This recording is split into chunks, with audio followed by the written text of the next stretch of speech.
नमस्कार, भारत लाइव देख रहे हैं आप। बड़ी खबर आ रही है। आपको लगातार पता होगा कि रघुवंश प्रसाद को लेकर लगातार राजद में और बिहार की राजनीति में गर्मागर्मी चल रही है।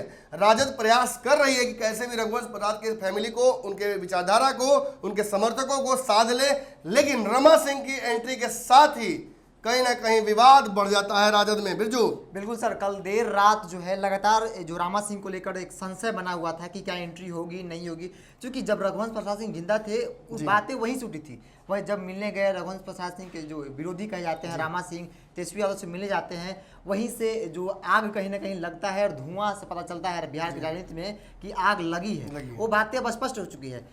इस्तीफा तक की बात आ जाती है, इस्तीफा भी दे दिए, दो बार इस्तीफा दिए, बेशक उनकी पार्टी में इस्तीफा स्वीकार अब तक 4 बार तो रमा सिंह की एंट्री रुकी है, कहीं रुकी है। और ऐसा कयास लगा था कि रघुवंश सिंह के मरने के बाद जो है सारी चीजें स्पष्ट हुई, अब एंट्री में कोई बैरिकेटिंग नहीं लगा हुआ है। कल देर रात रामा सिंह पहुंचते हैं तेजस्वी यादव के घर पे, वहां पे उनको सदस्यता भी दी जाती है, साथ ही साथ उनकी पत्नी को टिकट, हालांकि उस वक्त उनकी पत्नी तो मौजूद नहीं थी वहां पे, लेकिन रामा सिंह के हाथ में एक पीला कलर का जो है चिट्ठा धराया जाता है, वो टिकट होता है। और तस्वीर भी बहुत वायरल हुई। लगातार हम देख रहे हैं सर कि जिस तरीके से राबड़ी आवास के बाहर महनार के लोग, उनको भी कानों कान खबर जाती है कि टिकट उनको मिलने वाला है, उसको लेकर विरोध प्रदर्शन, यहाँ तक कि जो प्रदेश अध्यक्ष है जगदानंद सिंह को गाड़ी को घेराव करना, पीटना गाड़ी को, जो भी आरजेडी के विधायक है अगर वो पकड़ाया गया उनको गाड़ी को भी हाथापाई तक की स्थिति बनी रही।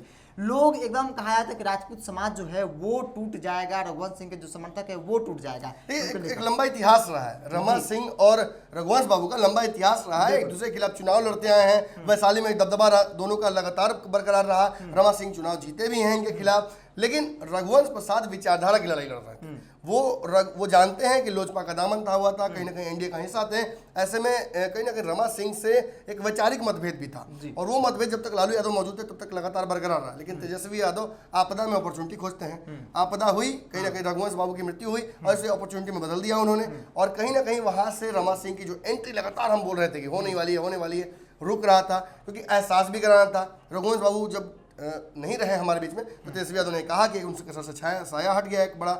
लेकिन सच्चाई यही है कि राजनीतिज्ञ ऐसे होते हैं कि वो अपने फायदे के लिए किसी भी हद तक कुर्बानी देने को तैयार रहते हैं। एक बात मैं कहना चाहूंगा, जो खबरें आ रही थी शुरू से लेकर, जब से रामा सिंह की बात आरजेडी में होने लगी, विरोध होने लगा, तब से कहा जाता था कि राघोपुर जो सीट है जिससे तेजस्वी यादव वहां से विधायक है, वहां का समीकरण गड़बड़ा रहा था। कहीं ना कहीं इस बात का डर रमा सिंह की एंट्री ही कहीं ना कहीं वहां साधने को लेकर हुई। बस वही पॉइंट ही वही है, उसी समीकरण को बरकरार और कुछ लोगों को जो, क्योंकि इनका रहा है उस क्षेत्र में दबदबा रहा है। तेजस्वी यादव की इनसिक्योरिटीज जो थी राघोपुर को लेकर, वो मजबूर कर दिया उन्हें रमा सिंह की एंट्री, ताकि वो वैशाली का वो पूरा क्षेत्र जो है वो काबू में रहे। एनडीए हो या आरजेडी हो, सभी आपस में काबू में आ जाए और कहीं ना कहीं वहां से जीत एक बार सुनिश्चित हो, क्योंकि वो खुद सीएम के कैंडिडेट है। लेकिन आपको बता दें कि जब रघुवंश प्रसाद ने ये बात कहा था और उनका जो लेटर वायरल हुआ था, जो उन्होंने इस्तीफा दिया था, उस दौरान एक बात आई थी कि कहीं ना कहीं उनके बेटे को साध कर एमएलसी बनाकर या उन्हें टिकट देकर वहां से राजद अपना जो सारा पाप है वो धो सकती।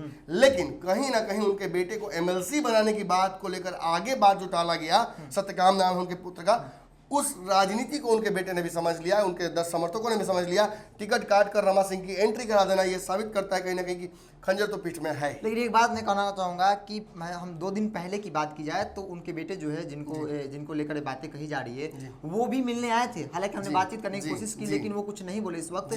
वो भी मिलने आए थे, हमको पहचानते नहीं थे, लेकिन कुछ लोग बोले कि वही उनसे बातचीत करने की कोशिश की, लेकिन इस मुद्दे पर कुछ नहीं बोला उन्होंने। लेकिन वो इस उम्मीद में थे कि हो सकता है पार्टी कुछ हमें इसका परिणाम मिलेगा। पार्टी लगातार, मेरे पिताजी 32 वर्ष का आता है, पार्टी के साथ खड़े रहे, उसका परिणाम, लेकिन कुछ नहीं मिला। और अंततः खबर ये भी इंटरनल थी कि वो आए थे यहाँ और उन्होंने तेजस्वी से रमा सिंह की एंट्री को लेकर बात भी की ऐसा मत कीजिएगा वरना बहुत बड़ा वहाँ खलबली मच सकता है, और वही हो गया। कहीं ना कहीं आज परिस्थितियां ऐसी हैं कि हमें स्पष्ट खबर मिली है कि थोड़ी देर में ही हो सकता है सत्यकाम नीतीश कुमार का हाथ थामेंगे। आज नहीं होगा तो कल होगा। टिकट देने को लेकर नीतीश कुमार बिल्कुल एडमेंट है, वो तैयार है कि उस सीट से, रघुवंश प्रसाद की सीट से, वहां से उनके पुत्र को चुनाव लड़ाएंगे अपने तीर छाप पर। यह बड़ी खबर हो गई। बिल्कुल, ये बड़ा एक देखिए, सेंधमारी हो गया। नीतीश कुमार जो भी लोग आरजेडी छोड़ के आए हैं उनको अपने सिटिंग विधायक का टिकट काट के उनको टिकट दिया है और इनको भी दिया है। जो एमएलसी की बात कही जा रही थी, अब विधान परिषद भेजेंगे, विधानसभा भेजने के काम किया जा रहा है, क्योंकि मौका भी नीतीश कुमार को एक अच्छा मौका अपने अपने विधायकों को भी उन्होंने सांत्वना दिया है कि आगे चल के हम आपको एमएलसी बनाएंगे, जिनका टिकट कटा। रवि ज्योति की भी बात चल रही है कि उनको भी एमएलसी बना सकते हैं, जो राजगीर के विधायक इनका टिकट कटा है। लेकिन कहीं ना कहीं बड़ी खबर तो ये है, लगातार एनडीए डोरे डाल रही थी रघुवंश प्रसाद पर। जब वो जिंदा थे तभी डोरे डाल रही थी, इस दौरान वो नाखुश थे तब भी उन पर डोरे डाल रहे थे। जब उनकी मृत्यु हुई उसके बाद उनके पुत्र को भी शायद भाजपा ने एमएलसी ऑफर किया था, लेकिन मौके का फायदा उठाकर जहां एक तरफ गुप्तेश्वर पांडे को चुना था बक्सर से, वहीं एक बड़ा कहीं ना कहीं यहाँ ये भी दप्पा उन्होंने मार दिया। हालांकि गुप्तेश्वर पांडे की स्थिति तो ऐसी होगी कि बक्सर से अब परशुराम चौबे ने भर दिया है नामांकन भाजपा की तरफ से, तो उनकी राजनीतिक एक तरह से लगता है कि शुरुआत होने से पहले खत्म हो गई। लेकिन कहीं ना कहीं रघुवंश बाबू के पुत्र को अब जो मौका मिला है ये एक बड़ी अपॉर्चुनिटी होगी और ये एक और लंबा